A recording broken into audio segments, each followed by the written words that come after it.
Olá, ouvintes do nosso programa Dia a Dia. É com muito prazer que eu recebo hoje, aqui nos estúdios da nossa claretiana, a doutora Rosângela Arndt, e Cléo do Carmo, que é psicoterapeuta integrativa na empresa Hack Terapias Integradas, e a doutora Rosângela é médica especialista em nutrologia, palestrante e autora internacional de livros e artigos, consultora científica independente para assuntos acadêmicos relacionados com a saúde quântica e nutracêuticos. O assunto hoje é muito interessante. Eu gostaria que você, que está aí curtindo agora o nosso programa Dia a Dia, prestasse bastante atenção. Prazer recebê-los aqui nos estúdios. Um bom dia. Bom dia, prazer é nosso, Rodrigo. Obrigada pela oportunidade mais uma vez de estarmos aqui, não é?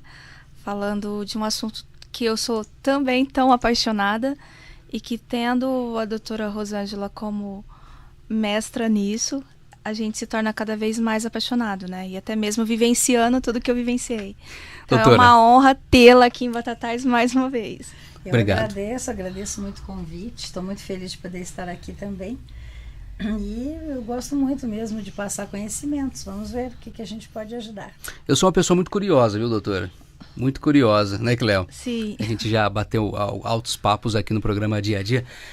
É realmente verdade, doutora, que quando a gente pensa, sente, quando a gente fala, isso tudo acaba influenciando a nossa saúde? Influencia, doutora? É verdade. Na verdade é assim. Nós, seres humanos, somos seres ligados, né, com a energia. Tudo começa com energia.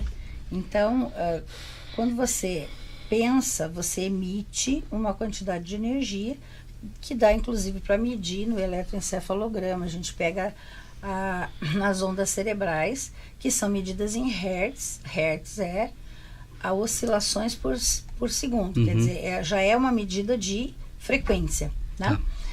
Então nós emitimos ondas cerebrais, isso é uma forma de medir a capacidade do pensamento. E nós também emitimos toda a parte elétrica do coração, né? Então, coração que está ligado a sentimento, e ele tem inclusive 5.000 vezes mais potência do que o cérebro, né, o coração. E a gente também mede com o eletrocardiograma. Portanto, a gente tem uma comprovação de muito tempo que nós somos seres que emitimos energia. Quando você tem um pensamento aleatório, na verdade a gente pensa, e isso está comprovado pela neurociência, a gente tem um pensamento a cada 6 a 7 segundos. Se nós não tivermos o foco, não tivermos a intenção ou não colocarmos a atenção no nosso pensamento, ele fica aleatório, ele fica pulando, pensa aqui, pensa ali, pensa de tudo que é coisa ao mesmo tempo, né? Que é quando a gente solta o pensamento. O nosso pensamento concentra, em termos de concentrar inclusive energia, quando a gente tem o foco e a atenção ou a intenção, né? Então aí você consegue concentrar. Então, por exemplo, agora, nesse momento, todo mundo que está me ouvindo está prestando atenção. Então, quando você dá atenção àquilo que você está fazendo, teu pensamento vai para aquela atenção ali. É uma forma de você reunir a forma de funcionar, né? Como funciona o nosso cérebro. Mas o cérebro, ele simplesmente é um executor da mente, porque dentro da proposta maior, que nós somos energia, a gente na verdade vem de uma energia maior, criadora de tudo. Todos nós viemos do mesmo, né? Nós somos feitos do mesmo tecido que é feito o universo, como se diz, e a gente lê isso nos livros, porque tudo começa com uma energia que expandiu, de acordo com as teorias quânticas mais aceitas hoje. E existiu o Big Bang, que seria uma concentração de energia que começou a expandir há 13,7 bilhões de anos atrás. Essa expansão se deu gradativamente. Há 200 milhões de anos tem luz. Então, a luz, que é a energia eletromagnética, que é uma das principais formas de energia no nosso universo, ela tem 200 milhões de anos.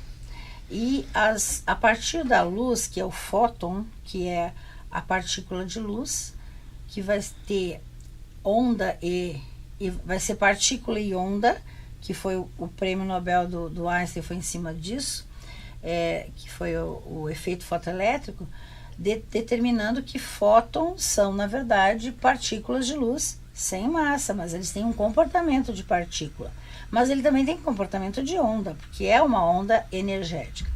Portanto, a questão da formação do ser humano, e eu faço questão que todo mundo entenda isso, porque isso que você me pergunta, nós somos realmente capazes de interferir na nossa realidade, de criar saúde ou criar doença, através de sentimentos e pensamentos, ele vem dessa proposta, que é da onde nós viemos.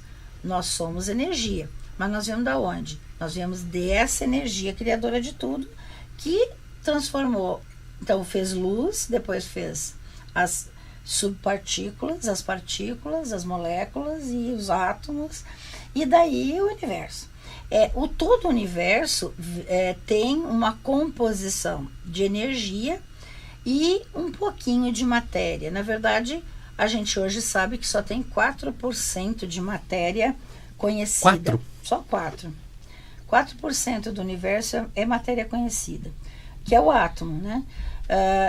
Existe um espaço muito grande dentro do átomo, considerando tamanhos, né, que é muito pequeno, mas existe espaço dentro do átomo e existe espaço entre átomos. E esses espaços todos, eles correspondem, junto com o espaço do universo, corresponde a 96%. Sendo que desses 96%, a gente tem uma parte que vai ser energia mesmo, uma parte vai ser considerada energia escura, e uma parte é considerada matéria escura, que também nós não sabemos o que é ainda na atual tecnologia. Que é considerada escura porque tem um outro comportamento, e também porque a matéria escura ela não consegue ser avaliada com luz. E a gente não tem ainda uma tecnologia para avaliar coisas que não é por luz. Acontece que teve já um episódio, que foi, acho que foi em 2016 ou 2017, quando eles conseguiram captar aquele encontro lá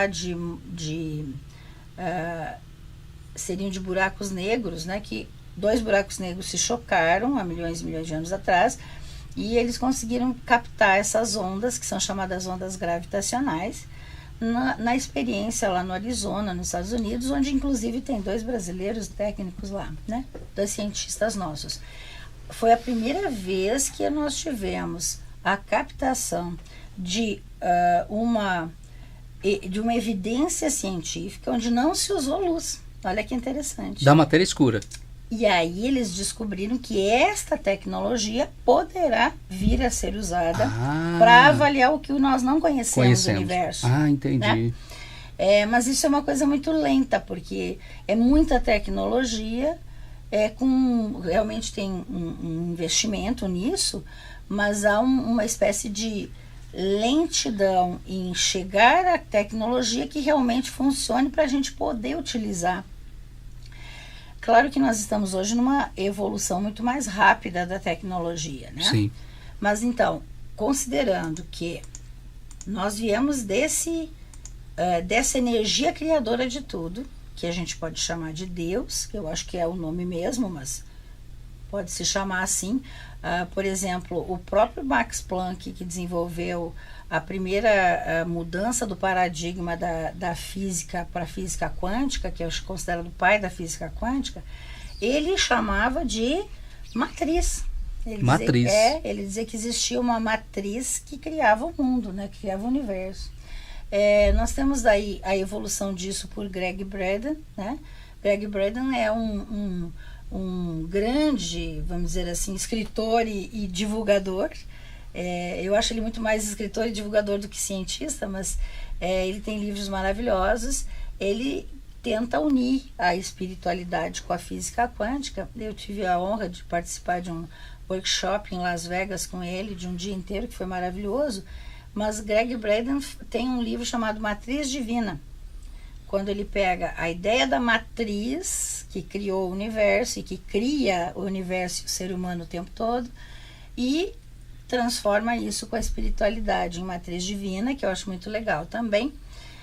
E nós temos também Puramit Goswami, que é um outro físico quântico teórico, que vem até bastante no Brasil e está desenvolvendo aí o ativismo quântico, que é inclusive meu professor num doutorado que eu estou terminando agora lá no Havaí. O Amit Goswami, ele fala em consciência universal, porque ele diz que a matriz, né, ou a energia criadora de tudo, é uma energia inteligente e cria a consciência, no sentido de inteligência coerente, né?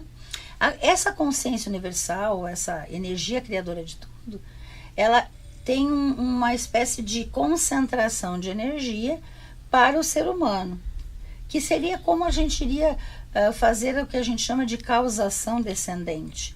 Então, nós seríamos um colapso de energia, assim que a gente chama a formação da matéria na física. Mas primeiro nós temos, então, a consciência universal, que é tudo.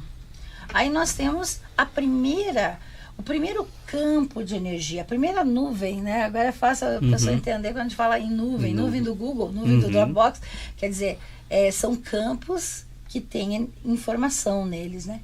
Então, o primeiro campo de energia, o primeiro corpo de energia do ser humano é considerado, de acordo com esses estudos do Amit Goswami, no livro dele, O Médico Quântico, ele chama de corpo supramental.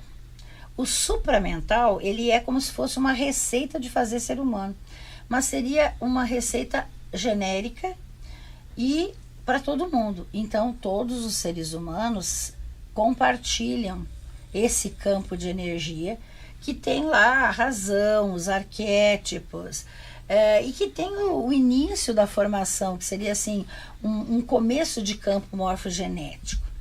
Mas seria geral, né? Uma cabeça, 2 braços, 2 pernas, um fígado, 2 pulmões, alguma coisa assim, que é a receita.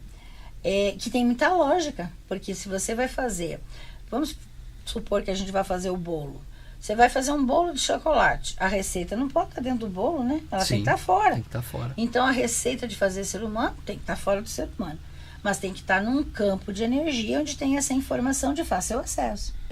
Então, isso seria esse corpo supramental. Mas ele ainda é sutil.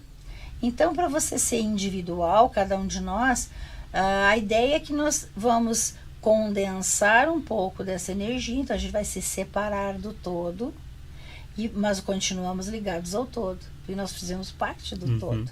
E a gente se separa e forma o primeiro corpo individual, que seria também um campo de energia, que é o nosso corpo mental, onde nós temos o significado. E é onde a gente forma o pensamento. Mas o significado é que nos dá eu sou. Então, eu sou a Rosângela, você, a Cleo é a Cleo. Então, cada um sabe quem é. Esse é o significado. É isso que nos individualiza, vamos dizer assim. Nesse campo de energia mental, nós criamos o pensamento, mas a gente ainda está sutil.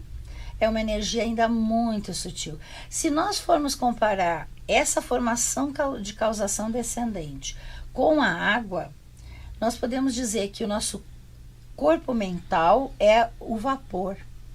Que é um vapor, as moléculas separadinhas uma das outras, ocupando lá um espaço, mas na verdade ele é ainda muito sutil. Não se nota que é água, né? Você tem que condensar um pouco mais, então esse campo se concentra e vai fazer um corpo vital. Esse corpo vital, equivalente à água, seria a nossa água líquida. Sim. É uma energia mais poderosa. Lembre que a água tem muita força, né? Aí ó, a gente vê as enxurradas derrubam tudo, né? Claro. Então tem força. Por isso que nossa força vital é grande. O nosso corpo vital é onde está a nossa maior força. Mas também não tem forma. A água não tem forma, né? Não. Então, o nosso corpo vital, a gente tem que ter a energia associada à forma, certo? Como é que eu vou congelar a água para deixar ela em forma? Para me ter forma, pedrinha, quadradinha, redondinha, triângulo. Eu tenho que ter forma, boto a água dentro e congelo. Continua sendo água, assim como vapor era água. Então, energia continua sendo energia. Mas os corpos de energia do nosso corpo, da nossa, né, do ser humano, eles são campos de energia com informação. E o único que tem forma é o físico, que é quando a gente diz que colapsa. Mas enquanto você ainda é corpo vital, você tem energia e tem aí, neste momento, as formas que vão fazer o colapso da matéria. Essa forma é que depende do campo morfogenético do Rupert Sheldrake, quando ele diz que cada tipo de animal tem o seu campo. E quando você tem nesse corpo de energia a parte genética, é porque você tem a forma que vem derivada, né, da família. Mas lembre que quando eles fizeram o projeto Genoma Humano em 2013, eles descobriram que 99% do ser humano geneticamente é igual. Todas as diferenças entre nós estão em 1% ou menos de 1% do genoma. Por isso que esta forma é muito parecida, porém não é igual. Um exemplo, eu estava acompanhando algumas de suas entrevistas, eu fui um pouco atrevido, doutora, e teve uma pergunta lá dizendo, em toda a minha família, algumas pessoas sofrem de câncer. Eu vou sofrer de câncer? Perfeito. Então, tá ligado à genética? Explica pra gente. Então, na verdade, as doenças, apenas 5% das doenças são realmente genéticas. 95% das pessoas nascem para ter saúde. A grande questão do desenvolvimento da doença é quando as pessoas desencadeiam informação de fora para dentro, que seria a epigenética, para que esses genes que seriam silenciados, porque todos nós temos genes de câncer. Uhum. Aliás, todos nós temos todos os tipos de genes, só que a gente silencia genes de doença e a gente mantém os genes da saúde em ordem. Mas na hora que faz a escolha genética para fazer a expressão gênica, que é uma resposta celular, neste momento, se a informação deste campo onde a pessoa está, que é muito maior do que si mesmo, nós temos um campo que a gente pode chamar de biocampo, que depende dessa energia do meu campo do corpo vital.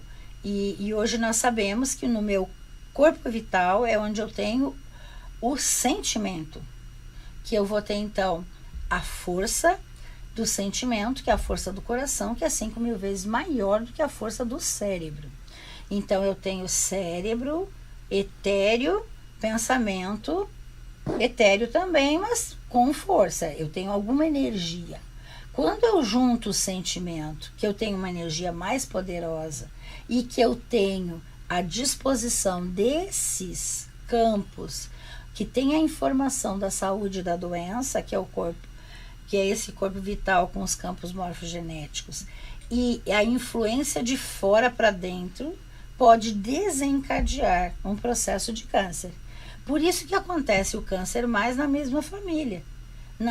Não necessariamente é o gene, porque como eu falei, a gente praticamente tem os mesmos genes. Mas a outra lá, a famosa, tirou o seio porque tinha o gene do câncer. É um exemplo. Mas não é garantido que vai ter o câncer tendo o gene. E a gente tem polimorfismos, então a gente pode ter várias misturas, né, de genes que são tudo confuso, né? Uhum. Então, nós não temos um estudo completo ainda do polimorfismo, porque se acredita que o ser humano tem 6 milhões de SNPs. Então, SNP seria a alteração de um único nucleotídeo. E isso não muda o gene, só muda a informação naquele momento, dependendo do que foi copiado.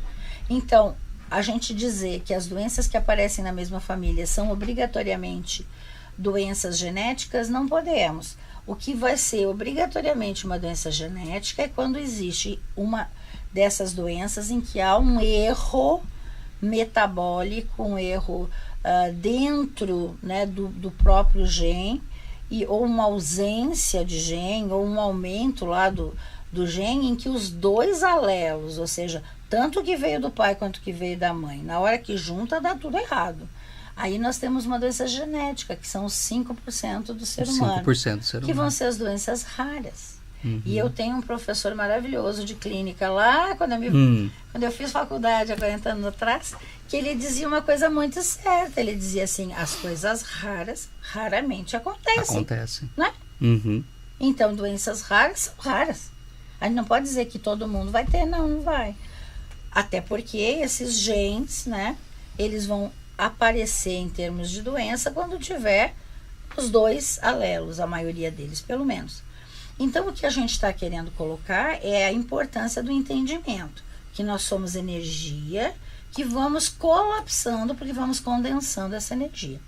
Quando a gente colapsa no físico, que é o corpo físico, é quando todas as outras possibilidades de ser aquilo, né, que poderia ser dentro do campo morfogenético, as outras todas as possibilidades deixaram de ser usadas. E houve uma escolha. E isso é importante, porque as pessoas têm muita confusão nessa hora de entendimento.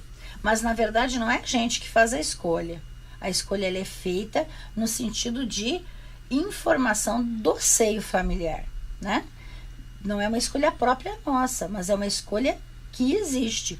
Porque há o que a gente chama de colapso da matéria nessa escolha, que seria o momento do nascimento. Então, até o momento do nascimento, nós somos uma probabilidade, uma possibilidade de qualquer coisa. Mas aí no momento que você colapsou, você entrou num tipo de campo de informação cuja genética foi escolhida. Entendeu? Então, aí é que entra a possibilidade de ter ou não ter as doenças, mas ao mesmo tempo entra a epigenética, que é a escolha daí da pessoa, depois que ela já colapsou. Então, virou matéria. Agora vai crescer. Vai crescer como? Depende do que o que ela aceitar do meio, em termos de nutrição, informação e crenças. Então, essa criança que nasceu, ela nasceu numa proposta já definida geneticamente, mas não pronta. Por quê? Porque ao longo da vida nós podemos ainda interferir nessa escolha. Porque ela vai receber muita informação, né? E as nossas células são programadas para isso. Nós temos uma matriz extracelular e uma membrana celular entre o que passa no nosso sangue e a célula. E as pessoas esquecem disso. Mas tem que lembrar que tudo o que acontece na nossa célula só acontece se a informação vier de fora para dentro. Doutora, também tem algo a ver com o processo de evolução? Por exemplo, aquela célula passou por vários problemas durante a sua vida e ela começa a identificar que ela tem que reagir àquele problema e, de uma outra forma, nascer mais forte. Existe isso, doutora? Claro, mas isso também é uma informação epigenética. Tá. A gente não tem condições de fazer uma mudança no gene em si em uma geração, por exemplo. Tá. Até porque a última mudança que os nossos genes tiveram já faz mais de 200 mil anos. Mas isso existe, acontece. Pode acontecer. Pode acontecer. Acredita-se, inclusive, que o ser humano já está em processo de evolução. Né?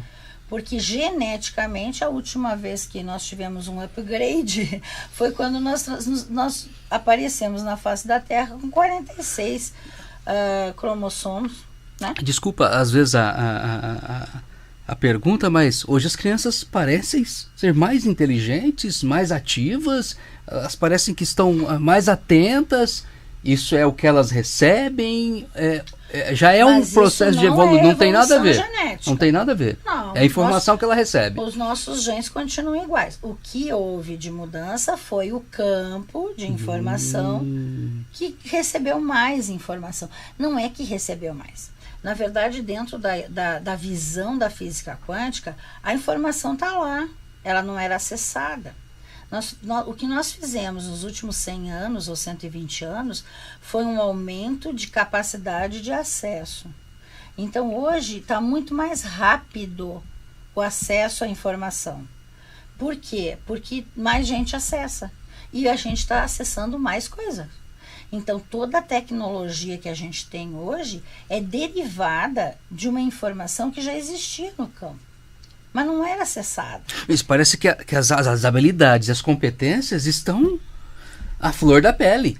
Exatamente, porque quanto mais você acessa a informação no campo, mais a informação vem. Então, as nossas crianças hoje, elas nascem, eu brinco que eles nascem chipados, né? Parece que tem um chip na cabeça. Então, porque eles já têm o dedinho pronto para passar. Eles pegam um livro e está né? parecendo que é touch, né? É impressionante. Então, mas por que isso? Porque a evolução não é genética. O gene é o mesmo. É o mesmo. O que houve foi aumento dos acessos. Então, a gente tem o link que está lá nessa energia criadora de tudo, que é o primeiro campo. Nós estamos ligados a ela.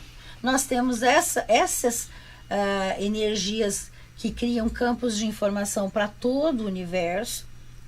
E hoje o ser humano tem uma capacidade maior de se conectar com essa informação. Primeiro ele criou a tecnologia de conexão. Então começou lá atrás. Bom, a maior prova de que isso que a gente acredita da física quântica é verdade, para mim, pelo menos, a maior prova é quando eles descobriram a dupla hélice, que era uma linguagem binômia do DNA. Porque na década de 30, um matemático criou uma proposta de linguagem binômia e que, se ele fizesse uma máquina que utilizasse rapidamente a informação no 1 e no 0, no 0 no 1, conseguiria fatorar números com uma velocidade grande. Isso foi na década de 30. Mas só na década de 50 que Watson e Crick descobriram o DNA. Então, 20 anos depois, nós tivemos a descoberta da dupla hélice. E a dupla hélice era como? Era linguagem binômia em nucleotídeos. Em vez de ter 2 letras, nós temos 4. Mas nós somos linguagem binômia. Isso pensando em DNA. Não pensando no resto que a gente faz, que é quântico, né? Porque hoje nós sabemos que nós temos, por exemplo, no cérebro, as proteínas qubits, né? Que são quantum bits de informação. Nosso cérebro trabalha como um computador quântico. E talvez muito melhor do que qualquer um dos já criados, que existem alguns, muito poucos, precisando congelar o nióbio, né, para ele poder fazer a superposição. Mas já descobriram que o nosso cérebro tem, nos seus microtúbulos cerebrais, a gente tem proteínas que fazem superposição. E nem precisa congelar a cabeça. Não precisa congelar.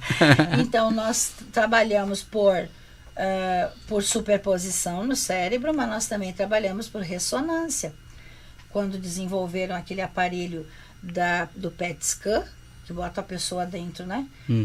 Eu brinco que bombardeia com pósitrons, que é antimatéria, e tira inteirinho a pessoa lá de dentro, né? É uma ficção científica isso, mas real, já existe. E nesse exame nós podemos ver metabolismo, que não se vê na ressonância magnética comum. Então você vê a parte anatômica e a parte funcional da célula. Foi assim que descobriram como o cérebro funcionava. Até ter PET scan, a gente achava, né, erroneamente, que o nosso cérebro funcionava por conexão de energia eletromagnética pelo axônio, que é como se fosse uma passagem rápida, né, energia da luz, mas também ele faria em relação à conexão também se daria através de neurotransmissores, neuropeptídeos. Então, tudo que você for fazer de rede de comunicação no corpo, que use alguma coisa bioquímica, como é o caso do neurotransmissor e do neuropeptídeo, a velocidade de passagem de informação fica muito lenta. A gente faz mais ou menos uma comunicação de 1 centímetro por segundo, quando a gente usa neurotransmissor e neuropeptídeo, que são onde a gente tem receptores cerebrais e informação. Mas quando você usa energia eletromagnética, a energia é na velocidade da luz, 300 mil quilômetros por segundo. Então o cérebro já era visto dessa forma.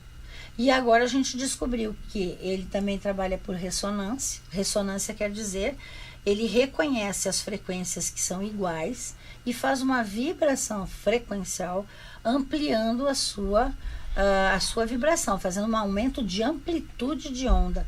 Isso faz como uma espécie de acender as células no cérebro. Então a pessoa está lá deitadinha na máquina do PET scan, olhando o cérebro, e o técnico manda ela pensar, só pensar, não precisa nem estar junto, né? Ela pode pensar, por exemplo, que está chupando limão. Naquele momento em que ela pensa, olha a velocidade do nosso cérebro e a maravilha, a capacidade que nós temos de abstração, porque só pensando que está chupando limão, no PET scan aparece, já com intensidade de metabolismo, o centro por exemplo, do paladar. Então a gente vai ver que é como se a pessoa realmente estivesse provando o limão. O paladar fica lá, as células do paladar ficam tudo acesas. A mesma coisa para odor, né? Você pensa assim, então cheira o limão, acende, né, o metabolismo do olfato. Então, assim, você só pensar já desencadeia para o cérebro a reação de que já existe. Isso mostra para nós essa ideia do acesso. Então, vamos voltar ao que nós estávamos dizendo. Se nós tivermos, então, o colapso da matéria, então congelou na forma, tirou e nós temos a matéria, o nosso corpo continua se reproduzindo, lembrando que a gente troca 50 milhões de células por dia, nós somos um ser multicelular, complexo, e nós temos aí mais de 50 trilhões de células. E 50 milhões são trocadas por dia. 50? 50 milhões. Que são as células que a gente considera células proliferativas, né? Que são as que têm que ficar mudando para nós manter a saúde e a função. Exemplo, as células do intestino, que são trocadas entre 4 e 7 dias. De 4 a 7 dias, dependendo da dieta que você come, do que está acontecendo no teu intestino, a tua célula descama e vem uma nova. Essa nova vem com a cópia da velha, esse é o problema. E essa cópia pode ser uma cópia ruim. Então vai ficar mantendo a informação. Mas essa célula nova pode receber uma informação nova se nós introduzirmos alguma coisa, que tem que ser informacional. Por isso que nós respondemos ao que é informação. Exemplo, nós podemos fazer o uso de um produto, que é o caso das essências vibracionais com tecnologia Quantum Health, que levam informação através de florais. Então recebe uma informação, conforme vai trocando célula, vai tendo informação. E isso ao longo do tempo, e vai depender da resposta de cada um, vai acabar tendo uma célula melhor. Né? Se você busca isso, né? Isso a gente tem uma experiência imensa. Eu aí tenho uma experiência de 18 anos de mercado com 10 mil pacientes tratados. Então, a gente sabe muito bem como é que isso funciona na clínica. Já tem algumas pesquisas agora mostrando de outras formas. Mas o interessante é que você pode fazer a mesma ação apenas com o pensamento, que era aí que nós queríamos chegar. Como que eu faço isso? Eu tenho que fazer uma visualização, eu tenho que usar pensamento com sentimento, porque o meu sentimento é mais poderoso. E é no sentimento, no campo, onde está o sentimento, que está a minha energia vital, onde está a minha forma. Então, eu tenho que corrigir a forma se eu estiver fazendo uma reprodução celular errada. Né? Se a minha célula está ruim, se ela não funciona bem, se ela está desgastada, onde é que eu tenho que atuar? Não é no físico, é na informação. O corpo vai dando sinais. O corpo vai dando sinais, tanto só funcionais, como pode já ter uma alteração, lesão. Quanto mais você tiver a confirmação da doença, no sentido laboratorial, imagem, ou aparecimento da doença, mais grave no sentido informação, porque começa só informação, passa para ser uma alteração de função, passa para ser um problema no físico mesmo. Mas pela pergunta, mas eu posso interferir na minha saúde? Isso. Com pensamento e sentimento e palavras? Sim. Sim. Claro. Por que eu posso? Porque eu estou fazendo uma informação e essa informação fica no campo. Ela vai ficar no meu biocampo. Porque o biocampo, que é a energia de cada um, que tem uma capacidade de expansão até de 3 metros, né? Já está medido isso. Cada um tem o seu biocampo, que vai ter a sua informação. Onde esses campos todos que se formam, desde campos quânticos, campos eletromagnéticos, que são os biofótons, os campos akáshicos e todos os campos que a gente forma de energia, todos eles juntos formam o biocampo. Esse biocampo tem informação da pessoa. Mas o que vai acontecer nesse biocampo? Vai ficar informação. Então, como é que eu vou fazer para mudar essa informação? Eu tenho que mudar a origem dessas informações. E as origens estão ou no campo supramental, lá fora, eu tenho que fazer um acesso, ou mais comum no meu campo mental, que é o meu significado, que eu tenho que mudar, ou o mais comum ainda, no campo do corpo de energia, no corpo vital, que é onde eu tenho a forma. Por isso que eu fico doente. Eu fico doente porque estrago a forma. Cada vez que eu colapso a matéria, a gente colapsa a matéria o tempo todo, cada vez que colapsa a matéria, colapsa ou igual ou pior, porque vai envelhecendo. Então, se eu colocar uma informação para isso mudar, eu consigo mudar. Mas ao contrário é verdadeiro. É como eu brinco nas aulas, né? O pessoal diz assim, mas aí a gente não acredita em lei da atração. Eu digo, o livro e o filme talvez não tenham explicado direito, mas presta atenção, a lei da atração existe, mesmo quando você não acredita nela, é uma lei da física, igual, por exemplo, a lei da gravidade. Aliás, a lei da atração é parte da lei da gravidade. O que é a lei da gravidade? Todo corpo com massa, dependendo do tamanho da massa, faz uma... É como se fizesse uma curva, né? Na verdade, é como se uma tela, porque o nosso universo é plano, né? Outra coisa que descobriram já desde 2003, quando mandaram aquela sonda para o espaço lá na NASA, o nosso universo é plano.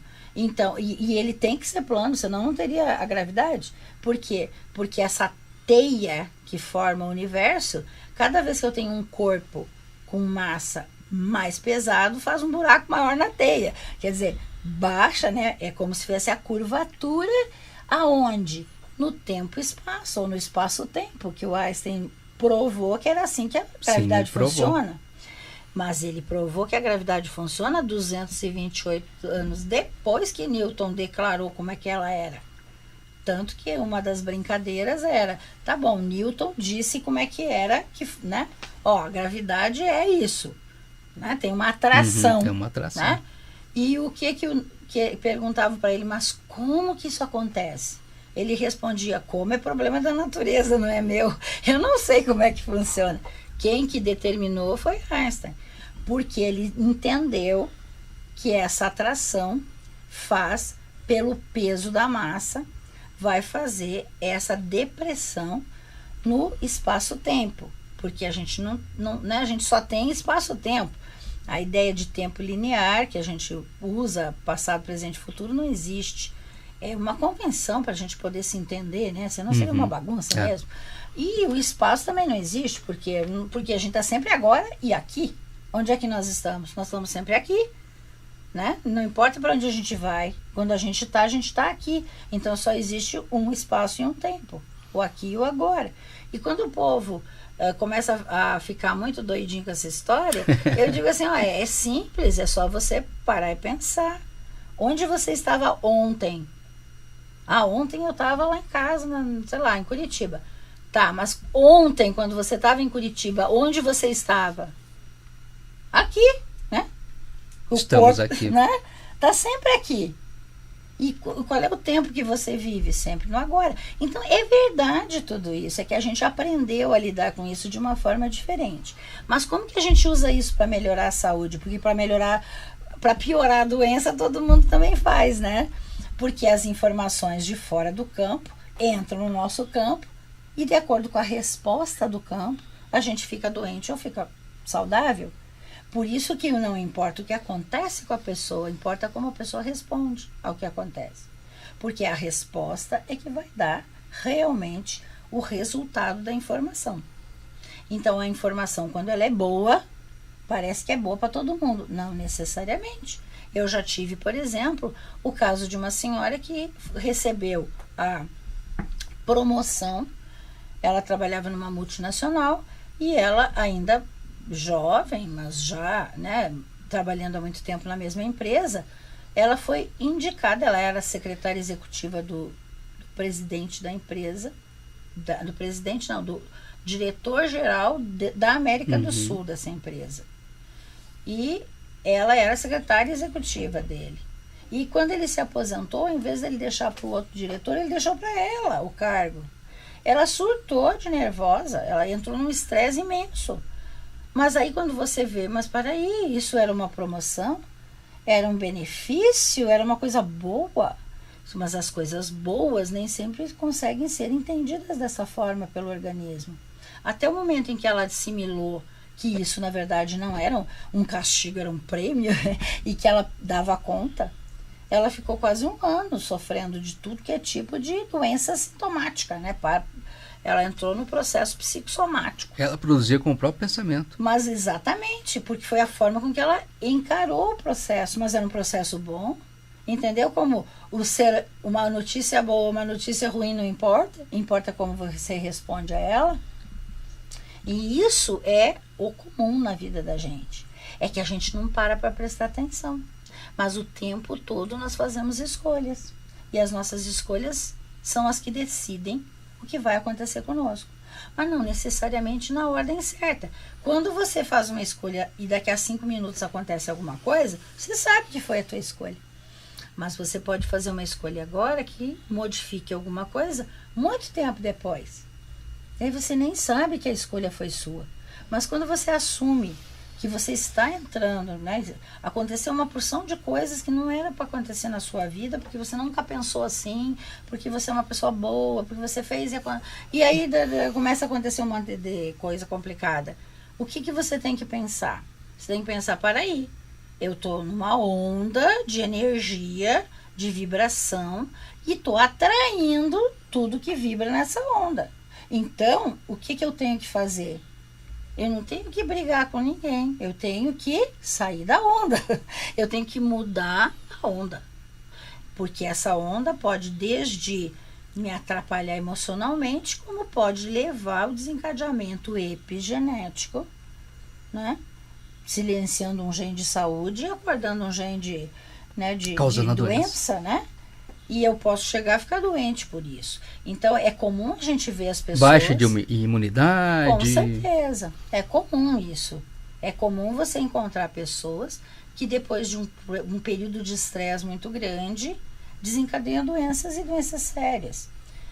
E a gente até tem, dentro da ideia da medicina, da nova medicina germânica do Dr. Hammer, Tem até uma visão disso no sentido, não, mas é que um estresse desse tipo causa câncer em algum lugar específico do corpo. Vi isso esses dias. A sua tristeza causa câncer, né? Eu vi alguma coisa sobre isso esses dias. E na medicina tradicional chinesa também se fala muito coisas desse tipo, né? Por exemplo, a gente sabe que a raiva ataca fígado, né? Então, o que o fígado pode ter, né? Ele pode ter esteatose, pode ter, né, uma esteatohepatite, pode se transformar numa fibrose, numa cirrose, num câncer. E isso pode ter começado com raiva. Pode. Claro. Por que pode? Porque no momento que você cria um pensamento e você ancora no sentimento e dá atenção para ele, lembra que eu falei que os pensamentos são efêmeros, mas se você der atenção, ele fica. E se você juntar pensamento com sentimento que seja ruim, no sentido ácido, por exemplo, uma raiva ou mágoa, ou inveja ou ciúme, né? Esses pensamentos, eles são uma vibração ruim, eles vibram muito pouco. E o ser humano precisa de altas vibrações, altas frequências em sentimentos, né? Então, se você tiver essa vibração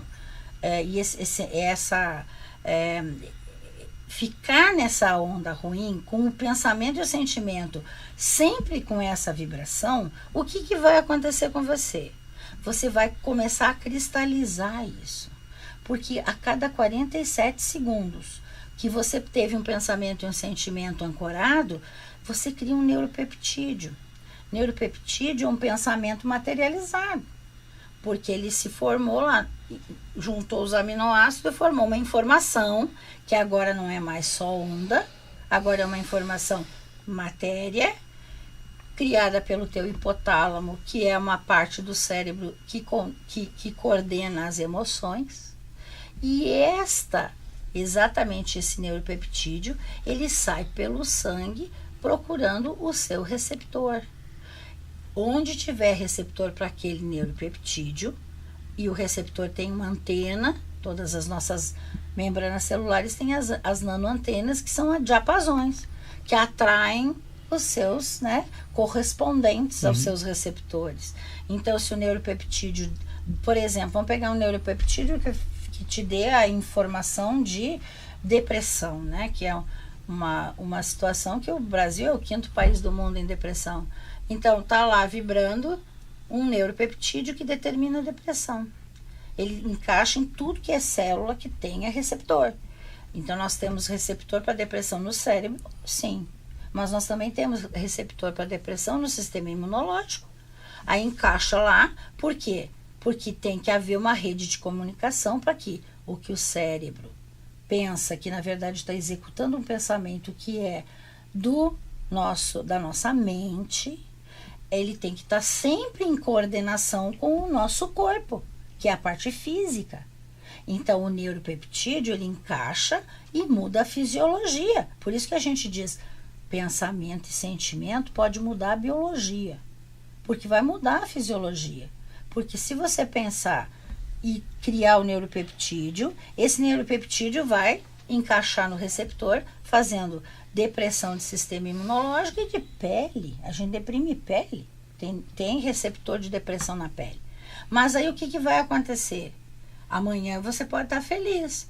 Aí se você criar um da alegria, vai lá no receptor da alegria. Se você não ficar usando os mesmos receptores, eles vão ficando mais tranquilos, quietinhos. Agora, se você repetir todos os dias aquela mesma emoção e sentimento e pensamento, você começa a fazer com que o corpo reaja já sabendo o que está vindo para ele. Tá, doutora, eu tô com uma doença e começo a pensar positivo sobre aquilo que está acontecendo. Não só pensar positivo, mas quem vai falar sobre isso não sou eu.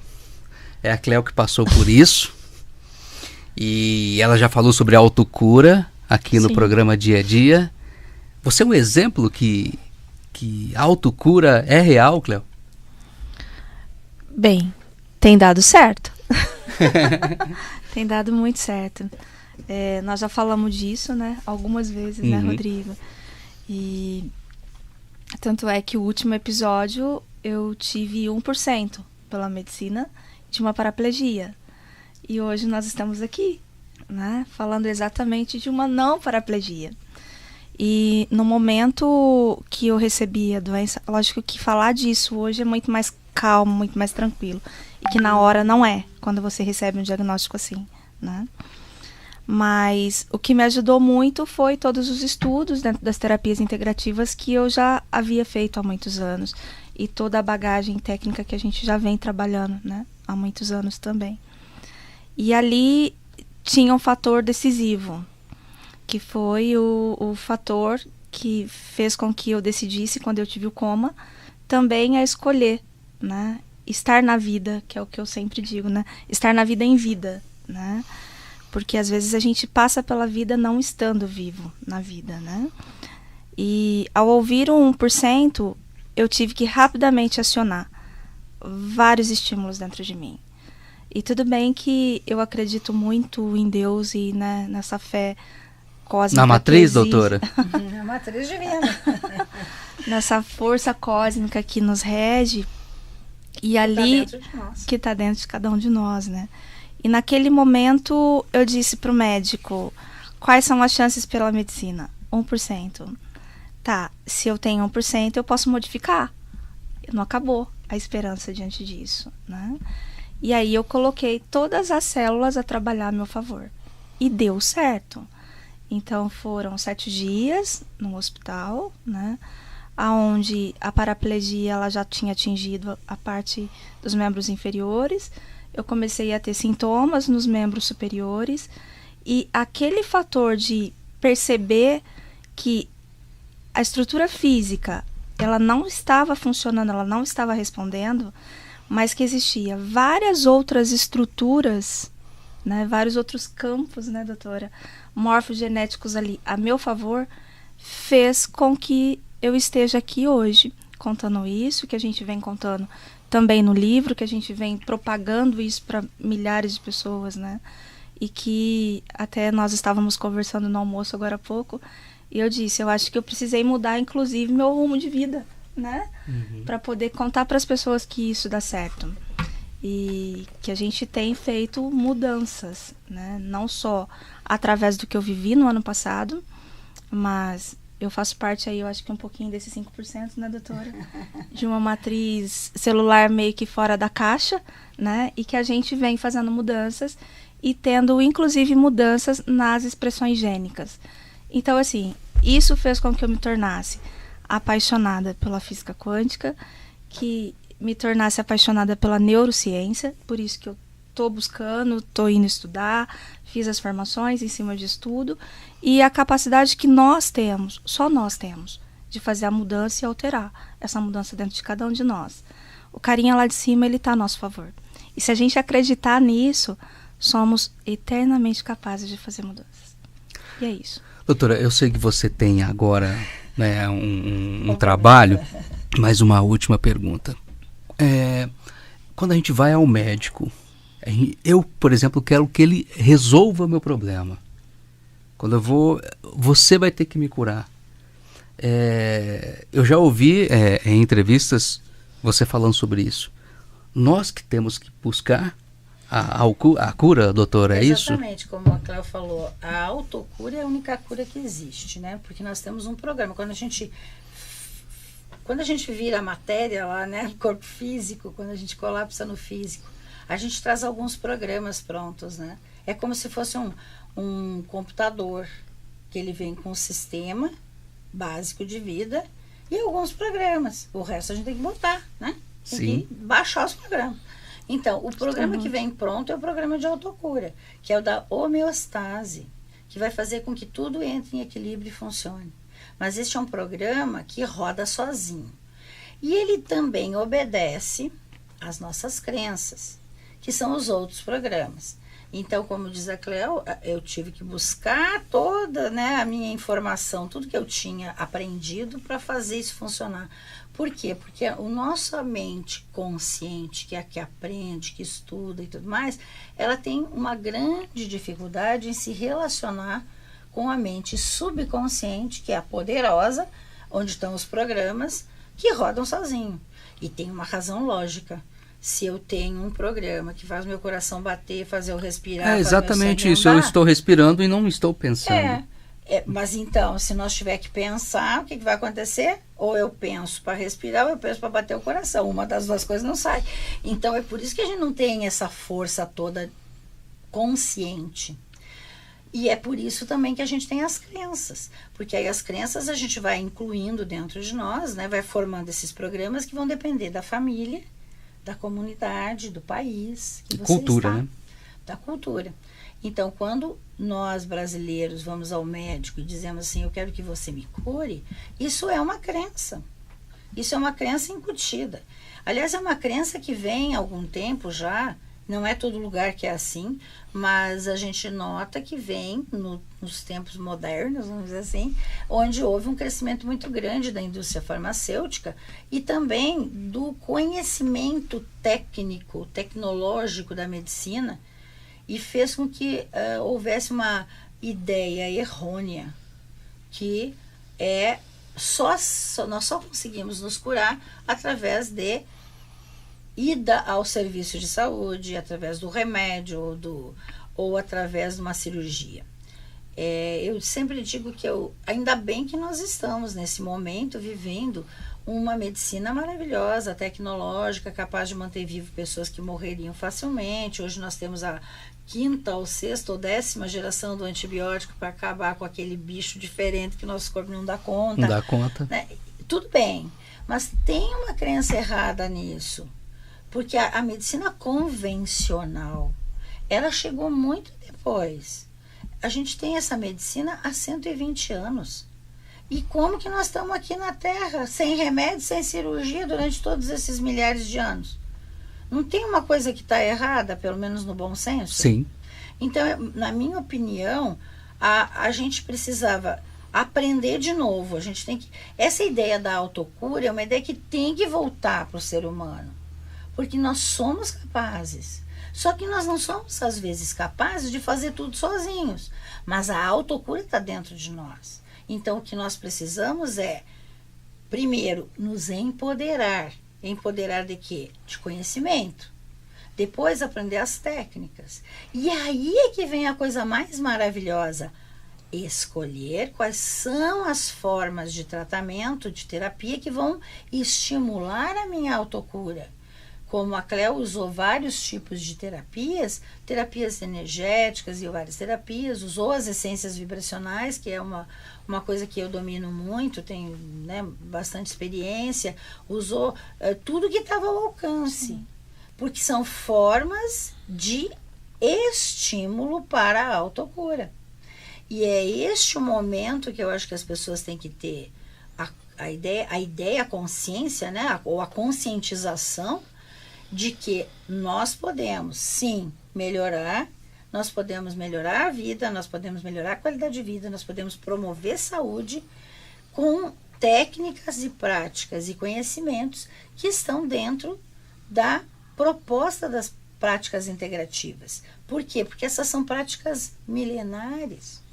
Tudo que a gente está falando dentro das práticas integrativas, a gente está falando de coisa que usavam na Idade Média. Como é que mantinham vivo? Se não tinha a tecnologia de hoje. Então, os que sobreviveram e nos trouxeram até hoje aqui, e nós estamos aqui para provar, eles se utilizaram de métodos e técnicas de autocura, daquele tipo, que era da natureza. Então, hoje nós temos a benesse de termos tudo isso com uma explicação científica e mais, nós também temos a tecnologia da medicina convencional que faz diagnóstico, que nos ajuda muito e que também pode nos ajudar numa cirurgia de emergência, por exemplo, no infarto, né? Uma pessoa que tem um infarto, né, muito grave, ora, hoje a gente consegue manter vivo, antes morria. Agora você consegue operar. Mas depois que a pessoa sai de lá, faz o que com a pessoa? Entope de remédio? Aí enche de efeito colateral? Não, peraí, já que manteve vivo, vamos juntar as forças aqui e vamos fazer esse coração ficar bom de novo, né? Pois nós sabemos que ele troca as células. Nós podemos trocar o que mais troca, né? É o coração? Na verdade, não, é o intestino. É o intestino, que mais é o intestino. troca. Uhum. mas troca muito também. Também. Tem bastante células proliferativas. Então, essa é a visão que eu tenho, né? E o que a gente tem conseguido hoje com os nossos cursos, ensinamentos, né? Eu até criei uma pós-graduação recentemente, que lançamos em Portugal, mas ela é aqui da Escola Internacional de Desenvolvimento, que é justamente as teorias quânticas aplicadas à qualidade de vida. É uma pós-graduação em que a gente ensina, com vários professores, a gente ensina a pessoa a ter conhecimento de si mesmo, autoconsciência, que é fundamental. A gente ensina a neurociência de uma forma simples, para todo mundo poder usar esse conhecimento. A gente, nesse curso, faz com que a pessoa tenha o empoderamento do conhecimento e aprenda algumas técnicas simples que ela pode utilizar ao longo do tempo. E o último módulo é justamente o módulo que eu gravei, dizendo o seguinte: nós precisamos juntar tudo isso que aprendemos nesse curso para ter o poder da autocura. Interessantíssimo esse papo, né? A gente ficaria o dia todo, a tarde Eu inteira, a acho que manhã o mês inteira inteiro. aqui no programa Dia a Dia. Doutora, agradeço. Foi importante esse bate-papo aqui no programa Dia a Dia, Cleo. Doutora, muito obrigado. Nós que agradecemos, assim, estou muito feliz, eu estou muito honrada, né, de estar aqui falando sobre tudo isso. Espero que você esteja conosco hoje à noite, né? Sim. E aí no que puder contribuir também, né, porque um dos processos da minha missão de vida hoje é também divulgar isso que eu passei. Porque às vezes, quando você conhece sobre algo, facilita muito o processo de escolhas, né? E eu só pude fazer novas escolhas porque eu me lancei no alto desafio de me descobrir. E tenho, já dentro da prática clínica, auxiliado várias pessoas diante disso, né? Então, eu acho que isso é um fator muito importante. Compartilhar Obrigada, Rodrigo. o conhecimento. Com certeza. Fundamental, né? É missão de vida. Missão de vida. E no meu caso, assim, eu brinco, né? Que eu precisei perder as pernas para aprender a andar, né? Então, vamos seguir para o mundo andando e levando conhecimento aí. Obrigada, Rodrigo. Doutora, obrigado. Eu agradeço muito essa oportunidade.